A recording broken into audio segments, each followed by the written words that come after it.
నమస్తే గీతం టీవీ న్యూస్కి స్వాగతం. ముందుగా హెడ్లైన్స్.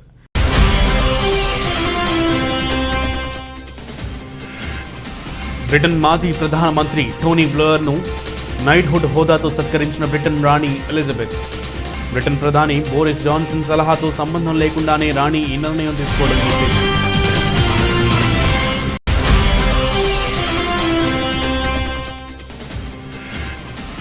రెండో విడత మానవతా సహాయాన్ని ఆఫ్ఘనిస్తాన్కు పంపిన భారత్.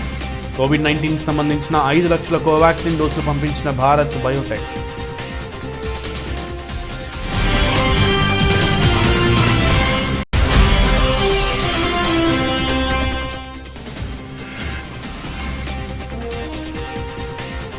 రోజురోజుకి పెరుగుతున్న వైరస్ వ్యాప్తి. 27,000 దాటిన కొత్త కేసులు.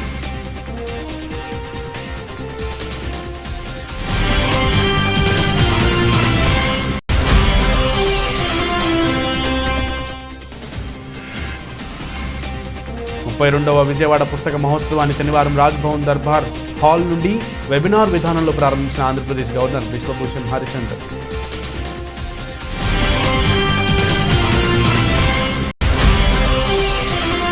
కొవ్వూరు నియోజకవర్గ స్థాయిలో 30,001 మందికి వైఎస్ఆర్ కానుక సామాజిక భద్రత పెన్షన్ల కింద 754.78 లక్షలు పంపిణీ చేస్తున్నామని పేర్కొన్న రాష్ట్ర స్త్రీ శిశు సంక్షేమ శాఖ మంత్రి తానేటి వనిత.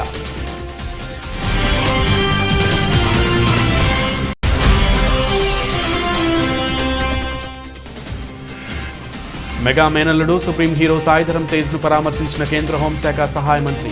హైదరాబాద్లోని సాయిధరం తేజ్ నివాసానికి వెళ్లి అతని ఆరోగ్య పరిస్థితిని అడిగి తెలుసుకున్న కిషన్ రెడ్డి.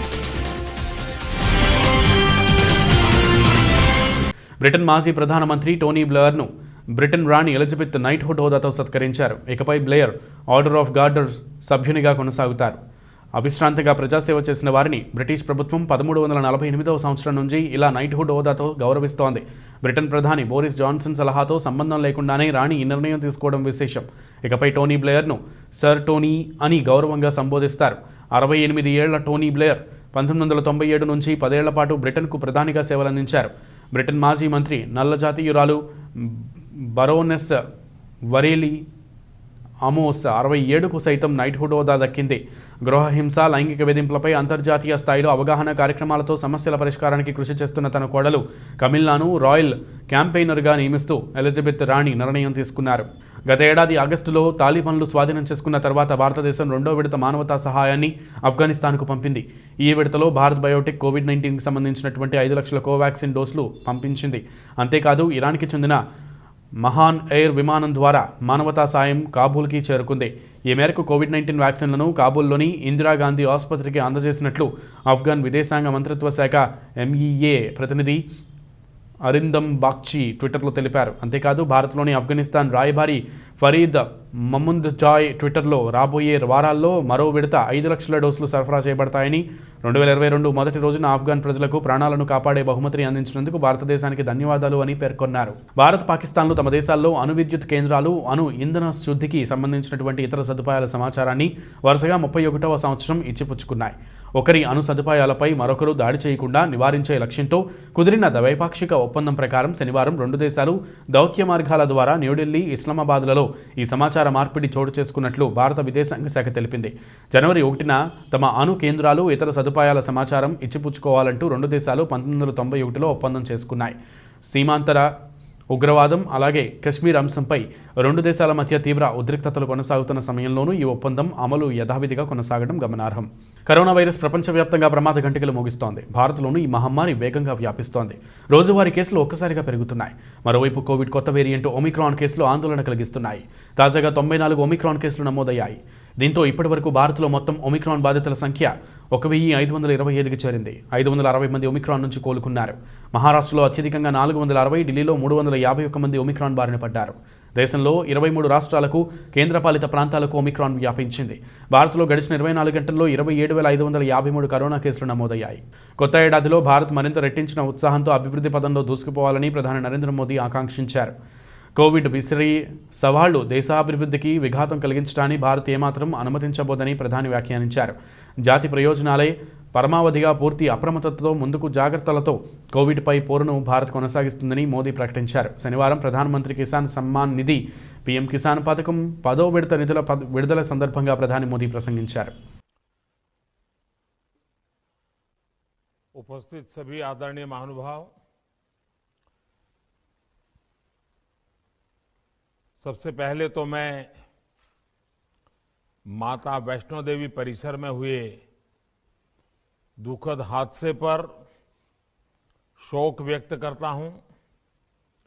जिन लोगों ने भगदड़ में अपनों को खोया है, जो लोग घायल हुए हैं, मेरी संवेदनाएं उनके साथ है।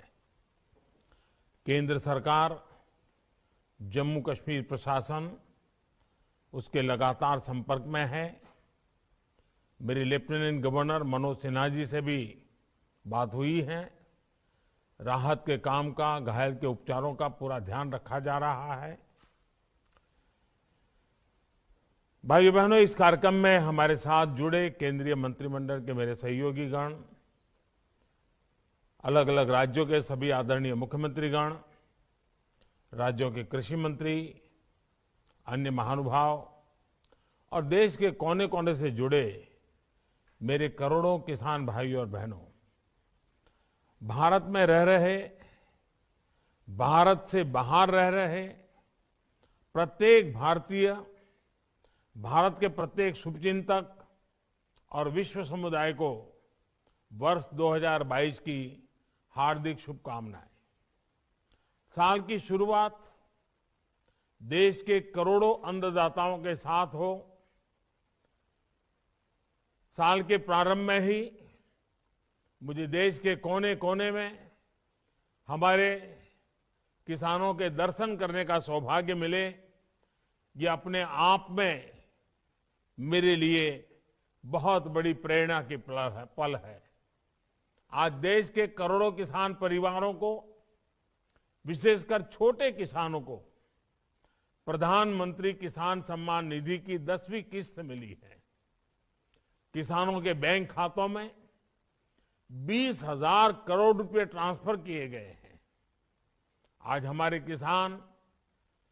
किसान उत्पाद संघ, फार्मर्स प्रोड्यूस ऑर्गेनाइजेशंस, इससे जुड़े किसानों को आर्थिक सहायता भी भेजी गई है। सैकड़ों एफपीओस आज नई शुरुआत भी कर रहे हैं। साथियों, हमारे यहां कहते हैं, आमुखा आयाति कल्याणम कार्य सिद्धिम ही संसति। టీడీపీ అధినేత చంద్రబాబు నాయుడు శనివారం ఆ పార్టీ నేత మాజీ ఎమ్మెల్యే వంగవీటి రాధా కుటుంబాన్ని వారి నివాసానికి వెళ్లారు. తన ఇంటికి వచ్చిన చంద్రబాబుకు రాధా సాదర స్వాగతం పలికారు. ఇటీవల రాధాను ఫోన్లో పరామర్శించిన బాబు ఇప్పుడు నేరుగా ఇంటికి వెళ్లి పరామర్శించారు. రెక్కీ గురించి వివరాలను అడిగి తెలుసుకున్నారు. పార్టీకి తాను అండగా ఉంటామని చంద్రబాబు ఈ సందర్భంగా భరోసా ఇచ్చారు. రాధా భద్రతపై ఆయన ఆరా తీశారు. రాధా కుటుంబ సభ్యులకు ధైర్యం చెప్పారు.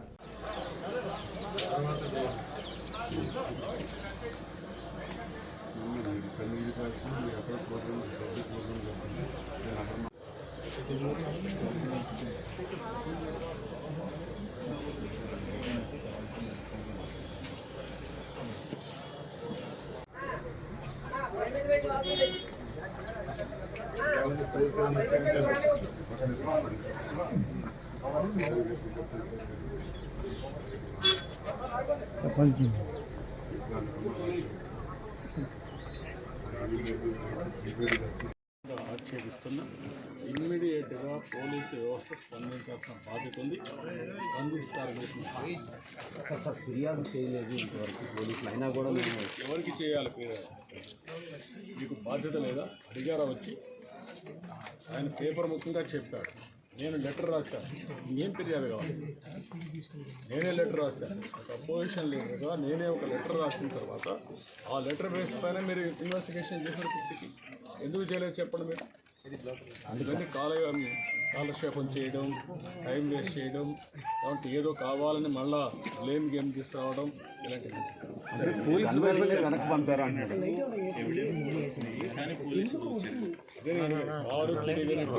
వచ్చింది దానికి కావలసిన డాక్యుమెంటరీ ఎవిడెన్స్ ఉంది. ఇన్ని ఉన్న తర్వాత ఆ కారు ఎవరితో మీరు పట్టుకోలేమనే పరిస్థితి ఉంటే మీరు దోషుల్ని ఏ విధంగా రక్షించాలో రక్షించుకోసం ప్రయత్నం చేస్తున్నారు తప్ప వాళ్ళని పట్టుకొని శిక్షించే విధంగా మీరు ముందుకు పోవడం లేదు. ఇది తప్పు. అంటే చిన్న చిన్న కేసుల మీద సుమోటోగా కట్టి చేస్తున్న పోలీసులు ఒక రెక్కి నిర్వహించారని చెప్పినప్పటికి ఎందుకని చేయట్లేదు? నేను అందుకే అడుగుతున్నా. మీరు 0 ఇది పెట్టారు, FIR పెట్టారు. ఓ ఐఏఎస్ ఆఫీసర్ మంత్రి బొత్స సత్యనారాయణ కాళ్లను మొక్కడం వివాదాస్పదమైంది. విజయనగరం జిల్లా జాయింట్ కలెక్టర్ కిషోర్ కుమార్ బొత్సకు వంగి పాదాలకు నమస్కారం చేశారు. మున్సిపల్ శాఖ మంత్రి అయిన బొత్సకు నూతన సంవత్సర శుభాకాంక్షలు చెప్పే క్రమంలో కిషోర్ కుమార్ పుష్పగుచ్చం అందజేశారు. అనంతరం కాళ్లకు మొక్కారు. అయితే జేసీ దఫేదారు సాంప్రదాయబద్ధంగా నమస్కారం చెప్పగా ఓ అత్యున్నత అధికారి అయి ఉండి జేసీ కాళ్లు మొక్కడం ఇప్పుడు చర్చనీయాంశమైంది.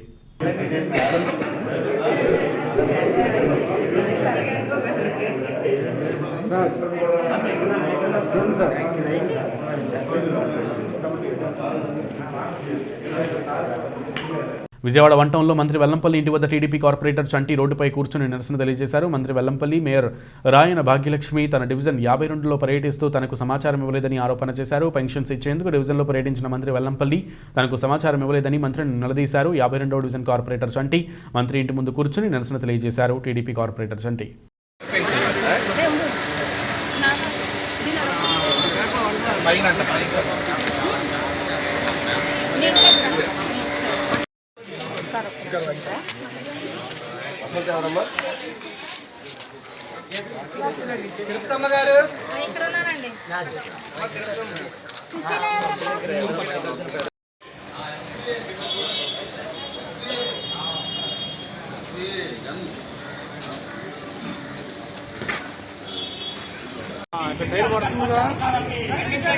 ఇక్కడ పడుతుందా?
ఈరోజు ఉదయం తెలుగుదేశం పార్టీ జాతీయ అధికార ప్రతినిధి గుంటూరు ఈస్ట్ ఇన్ఛార్జ్ మహమ్మద్ నసీర్ అహ్మద్ గారి ఆధ్వర్యంలో నంద్యాలలో మద్రసాపై జరిగిన దాడికి నిరసనగా అక్కడ దీక్ష నిర్వహిస్తున్న మౌలానా ముస్తాక్ అహ్మద్ దీక్షకు నిరసన తెలపడానికి నరసరావుపేట మైనారిటీ నాయకులు, పిడుగురాళ్ల మైనారిటీ నాయకులు, చిలకలూరుపేట, వినుకొండ జీవి ఆంజనేయులు సమక్షంలో వినుకొండలో మీడియా సమావేశం నిర్వహించి భారీ కాన్వాయ్తో నంద్యాల బయలుదేరారు.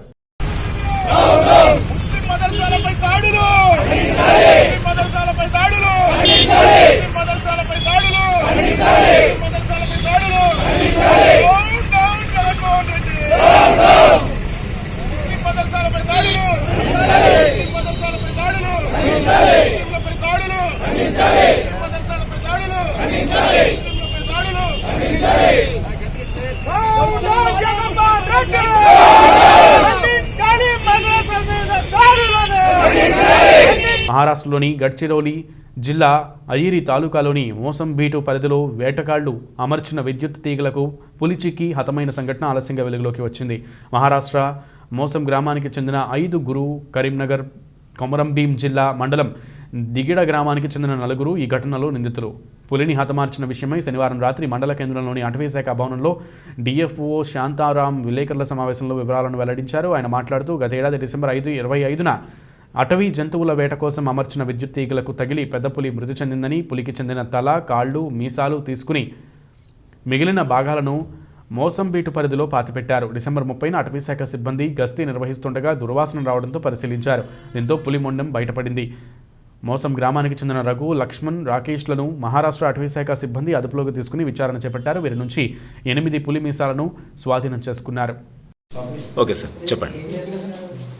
అల్లాపల్లి డివిజన్లో in the Airi range ఉంది అక్కడ ఇందారం రౌండ్లో మోసం 615 కంపార్ట్మెంట్లో 25th నైట్లో ఎలక్ట్రిఫికేషన్ చేసి టైగర్ని చంపేసి తర్వాత సెకండ్ డే దానికి తల తీసి దానికి కాళ్ళు కొట్టుకపోయి దాని గోర్లు మిసాలన్నీ తీసుకుపోయి వాళ్ళు అక్కడ వాళ్ళు మోసం వాళ్ళు అంటే ఇక్కడ కాంతారావు అనేటోడు ఎవడు ఉన్నాడు కొడితే వాడు వాళ్ళ చుట్టాము వీళ్ళందరూ కలిసి పంచుకున్నారు. మా దగ్గర 8 గోర్లు 10 మీసాలు ఇంకా 4 పులికూరలు అవి డిటైన్ అయింది. అక్కడ జాగ మీద తలకాయ దొరకలే. ఇంకా తర్వాత 3 అరెస్ట్ చేసినాం మేము, వాళ్ళది FCR ఇంకా తీసుకున్నాం. ఇక్కడ కర్మలు ఇక్కడ ఉన్నావు 4, ఆ శ్రీకాంత్ చెప్పినట్టు ఇంకా 2 మహారాష్ట్ర దాట. ఇప్పుడు ఇక ఈయన తీసుకుపోయి ఇన్స్పెక్షన్ చేస్తే అమ్మఒడి నడుస్తుంది. తర్వాత మేము 3 సార్ డిటైన్ చేసి ఇచ్చినాక మళ్ళీ వాళ్ళని తీసుకుపోయి రోడ్ అక్కడ క్యాచ్ అయిన వాని పేరు రఘు పుల్లగేడ, లక్ష్మణ్ బుదావేలాజీ, రాకేష్ రఘుగేడ. దీంట్లో మొత్తం ఎంతమంది ఇన్వాల్వ్ అయ్యారు? ఇప్పుడు వీళ్ళని బట్టి చూస్తే వాళ్ళు 9 మెంబర్స్ ఇన్వాల్వ్. వీళ్ళు 9 కలిసి అది పంచుకుంటారు వస్తువులు. మనకు ఒక మెసేజ్ వచ్చింది, 31వ తారీఖు ఒక మెసేజ్ వచ్చింది. ఇలాగా ఒక అక్యూజ్డ్ పులి మహారాష్ట్ర సైడ్ చంపేసి కొన్ని పార్ట్స్ కూడా తీసుకొని తెలంగాణ లోపల వచ్చారు. అది ఆసిఫాబాద్ జిల్లా ఊరు వాళ్ళు అని చెప్పారు. అట్లాగా మెసేజ్ వచ్చింది. ఏ ఊరు అది స్పాట్ త్రూ మహారాష్ట్ర డిపార్ట్మెంట్ మన హెడ్ ఆఫీస్కి వచ్చి మన హెడ్ ఆఫీస్ నుంచి మనకి ఇన్ఫర్మేషన్ వచ్చింది. విదిన్ 1 అవర్లో మా వాళ్ళు స్పాట్కి పోయారు. దాంట్లో ఉన్న సెర్చ్ పార్టీ ఒకటి, అప్రిహెన్షన్ పార్టీ, అదే అక్యూజ్డ్ సెర్చ్ చేసిన ఒక కేసు పార్టీ ఒకటి, అక్యూజ్డ్ ఉన్న ఇల్లు సెర్చ్ పార్టీ ఒకటి, 2 పార్టీ వెళ్ళి చేసినట్లు అక్యూజ్డ్ నైట్ పట్టుకున్నాము. సెర్చ్లు ఒక పులి, ఒకటి నెయిల్, విస్కర్, అది మస్టార్డ్ టైప్ అది ఉన్నది. ఇది 2 పట్టుకున్నాము. ఆ ఇల్లు అక్యూజ్డ్ కూడా కన్ఫెషన్లో కూడా వాళ్ళు ఒక 4 ఇంకా 3 అక్యూజ్డ్ పేరు చెప్పారు. ఆ ఊరు వాళ్ళు, దిగిడా ఊరు వాళ్ళు. ఈ 4 దిగిడా ఊరే. సో బ్రీఫ్గా చెప్పాలంటే వాళ్ళు చెప్పినందుకు వాళ్ళు సొంతం ఉన్న వాళ్ళు ఆలపల్లి సైడ్ ఉన్నారు మహారాష్ట్ర. సో పెళ్లి కోసం పోయినప్పుడు అక్కడ చెప్పారా ఒక 2-3 రోజుల ముందుకు ఒక పులి మనము చెప్పేసి ఉంది. అది అట్లాగా న్యూస్ వచ్చిన తర్వాత వీళ్ళు మళ్ళీ ఊరికి వచ్చి ఇట్లాగా ఒక పులి దొరికింది, చచ్చిపోయింది, అది ఏం చేస్తామంటే ఇక్కడ ఒక టీమ్ ఫామ్ చేసుకొని వెళ్ళి వాళ్ళు కొన్ని పార్ట్స్ తీసుకున్నారు. అక్కడ చెప్పినది ఏంటంటే తల, పులి హెడ్, నెయిల్స్, విస్కర్స్ తీసుకొని ఇక్కడ వచ్చారు. సో మనకి ఇప్పుడు ఇది 2 దొరికింది. ఇంకా కూడా సెర్చ్ చేయాలి, డార్క్ యాక్టివిటీ సెర్చ్ చేయలేదు. ఇంకా 3 అక్యూజ్డ్ కూడా, అక్యూజ్డ్ అంటే వీళ్ళు చెప్పిన ప్రకారంగా ఇంకా 3 అక్యూజ్డ్ ఉన్నారు. సో వాళ్ళు కూడా ఇంకా ఎంక్వైరీ చేయలేదు, ఎందుకంటే వాళ్ళు అబ్స్కాండింగ్లో ఉన్నారు. వాళ్ళు పట్టుకున్నామంటే ఈ రిమైనింగ్ మెటీరియల్స్ ఎక్కడ ఉంది కూడా బయటకు న్యూస్ వస్తుంది. సో ఇది ఒక joint operation. Maharashtra forest department, Telangana forest department along with Telangana police and revenues అందరూ కలిసి చేస్తాము.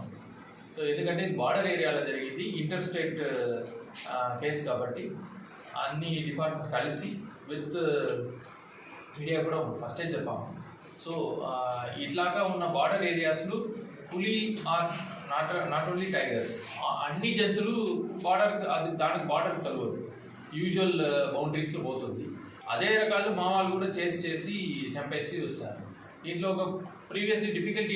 రాష్ట్రంలో ఒమిక్రాన్ బాధితుల సంఖ్య క్రమక్రమంగా పెరుగుతోంది. తాజాగా ప్రకాశం జిల్లా చీరాల జక్కావారి వీధిలో ఒమిక్రాన్ కేసు నమోదైంది. దుబాయ్ నుండి చీరాలకు వచ్చిన 50 సంవత్సరాల మహిళకు ఒమిక్రాన్ నిర్ధారణ అయింది. ఈ నెల 21న మహిళ దుబాయ్ నుంచి వచ్చింది. మహిళను చికిత్స కోసం ఒంగోలు రిమ్స్కు తరలించారు. ప్రకాశం జిల్లా చీరాల పేరాల జక్కావారి వీధిలో ఒమిక్రాన్ కలకలం రేపింది. ఇటీవల దుబాయ్ నుండి వచ్చిన కుటుంబీకులకు కరోనా పాజిటివ్గా నిర్ధారణ కావడంతో వారి నుండి సేకరించిన నమూనాలను ల్యాబ్కి పంపించగా ఒమిక్రాన్గా నిర్ధారణ అయిందని వైద్య ఆరోగ్య నిపుణులు తెలిపినందుకు ప్రజలందరూ అప్రమత్తంగా ఉండాలని, ఆ ప్రాంతాన్ని కంటోన్మెంట్ జోన్గా ప్రకటించామని, 600 మందికి పరీక్షలు నిర్వహించామని తెలిపారు. చీరాల మున్సిపల్ కమిషనర్ మల్లేశ్వరరావు ఈ విధంగా వెల్లడించారు.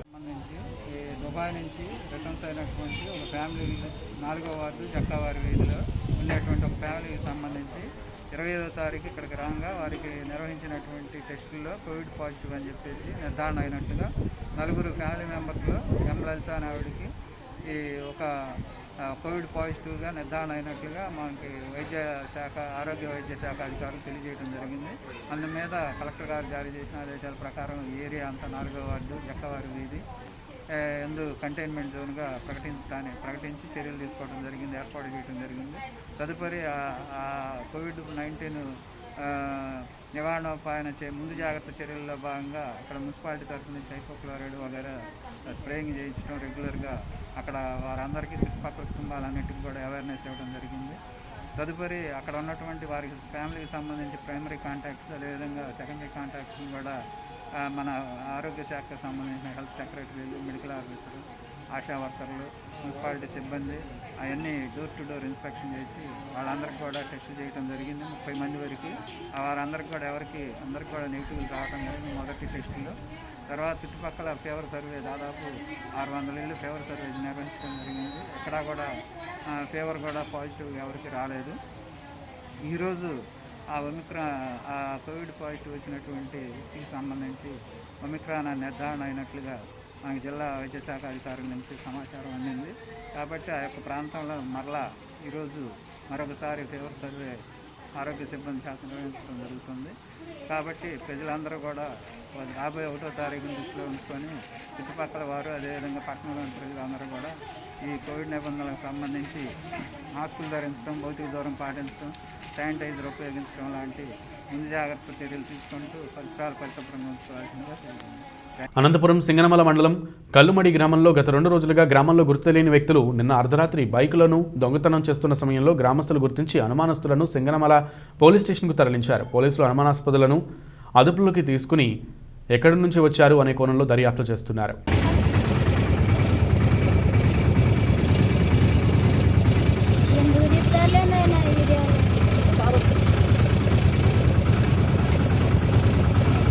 ఇతర భారతీయ భాషల నుండి ఎంపిక చేసిన రచనలను తెలుగులోకి అనువదించడం ద్వారా తెలుగు పాఠకులకు ఆయా భాషల సాహిత్యాన్ని పరిచయం చేయాలని ఆంధ్రప్రదేశ్ గవర్నర్ మానవీయ బిశ్వభూషణ్ హరిచందన్ అన్నారు. ఫలితంగా దేశంలోని ఇతర ప్రాంతాల సంస్కృతి, చరిత్రపై జ్ఞానం సుసంపన్నం అవుతుందన్నారు. 32వ విజయవాడ పుస్తక మహోత్సవాన్ని శనివారం రాజ్భవన్ దర్బార్ హాల్ నుండి వెబినార్ విధానంలో గవర్నర్ ప్రారంభించారు. శ్రీ మనోహర్ నాయుడు ప్రెసిడెంట్, శ్రీ విజయ్ కుమార్ ఎంఎస్కో coordinator, Vijayawada Book Festival Society, guests on the dais, friends from the media, Sodara Sodarimanulu, Andariki Namaskaram.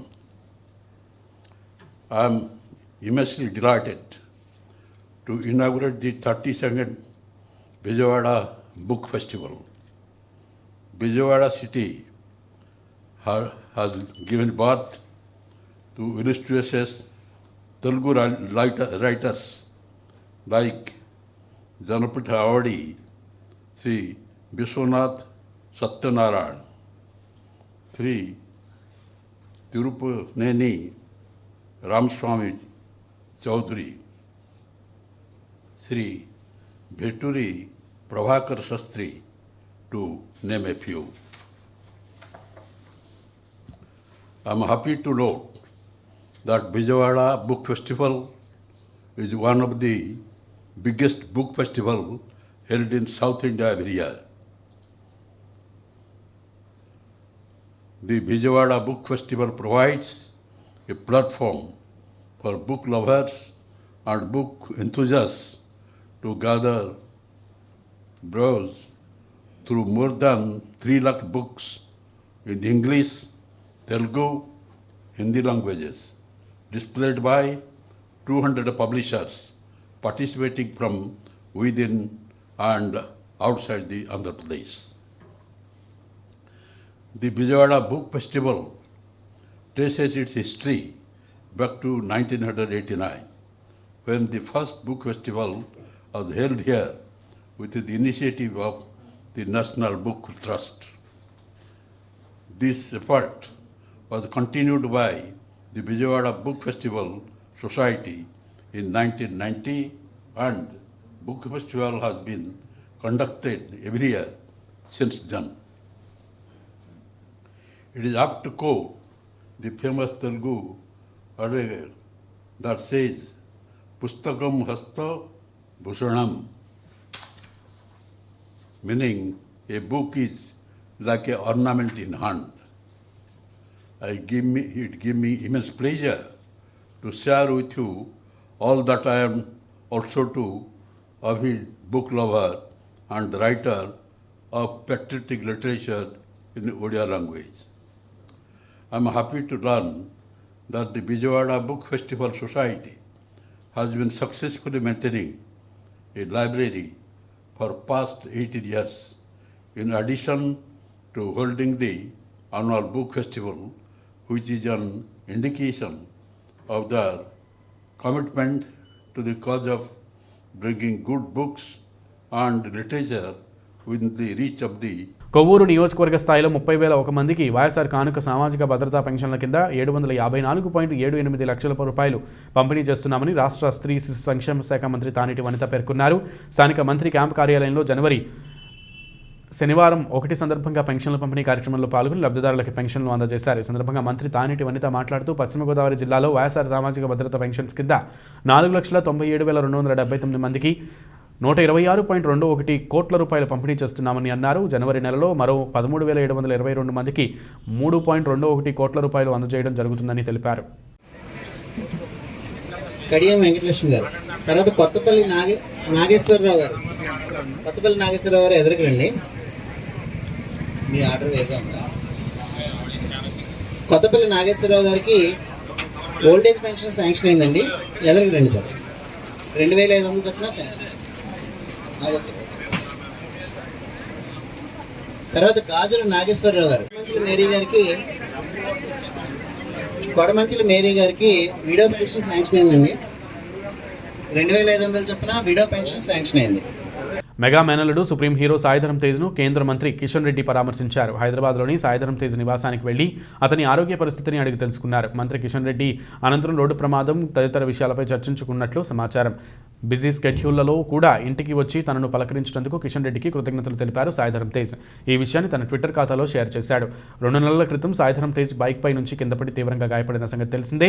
అప్పటి నుంచి సుమారు 40 రోజులకు పైగా అపోలో ఆసుపత్రిలో చికిత్స పొందాడు.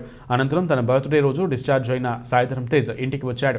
ప్రస్తుతం ఇంట్లోనే ఉంటూ విశ్రాంతి తీసుకుంటున్నాడు. అప్పటి నుండి అనేక మంది సాయిధరం తేజ్ను వచ్చి కలుస్తున్నారు. ఈ క్రమంలోనే మంత్రి కిషన్ రెడ్డి కూడా వచ్చి పరామర్శించారు.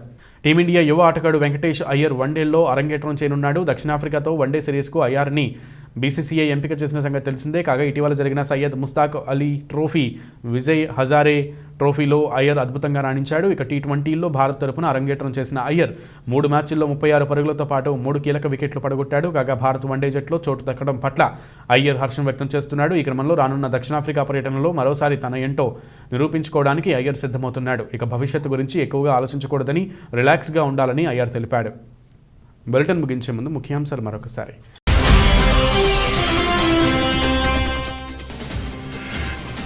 బ్రిటన్ మాజీ ప్రధానమంత్రి టోనీ బ్లెయిర్ను నైట్హుడ్ హోదాతో సత్కరించిన బ్రిటన్ రాణి ఎలిజబెత్. బ్రిటన్ ప్రధాని బోరిస్ జాన్సన్ సలహాతో సంబంధం లేకుండానే రాణి ఈ నిర్ణయం తీసుకోవడం విశేషం.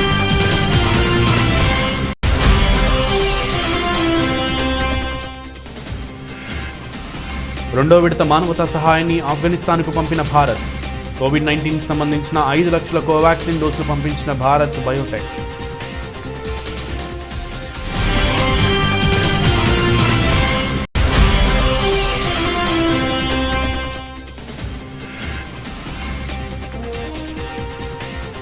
రోజురోజుకి పెరుగుతున్న వైరస్ వ్యాప్తి, 27,000 దాటిన కొత్త కేసులు.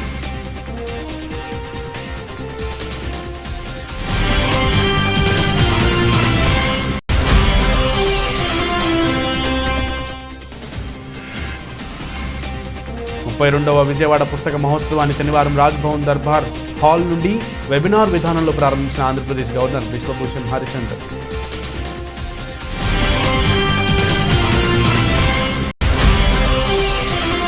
కొవ్వూరు నియోజకవర్గ స్థాయిలో 30,001 మందికి వైఎస్ఆర్ కానుక సామాజిక భద్రత పెన్షన్ల కింద 754.78 లక్షలు పంపిణీ చేస్తున్నామని పేర్కొన్న రాష్ట్ర స్త్రీ శిశు సంక్షేమ శాఖ మంత్రి తానేటి వనిత.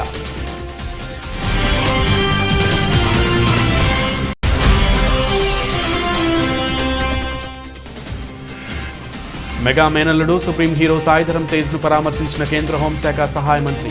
హైదరాబాద్లోని సాయిధరం తేజ్ నివాసానికి వెళ్లి అతని ఆరోగ్య పరిస్థితిని అడిగి తెలుసుకున్న కిషన్ రెడ్డి. ఇవే బులెటిన్ విశేషాలు. నమస్తే.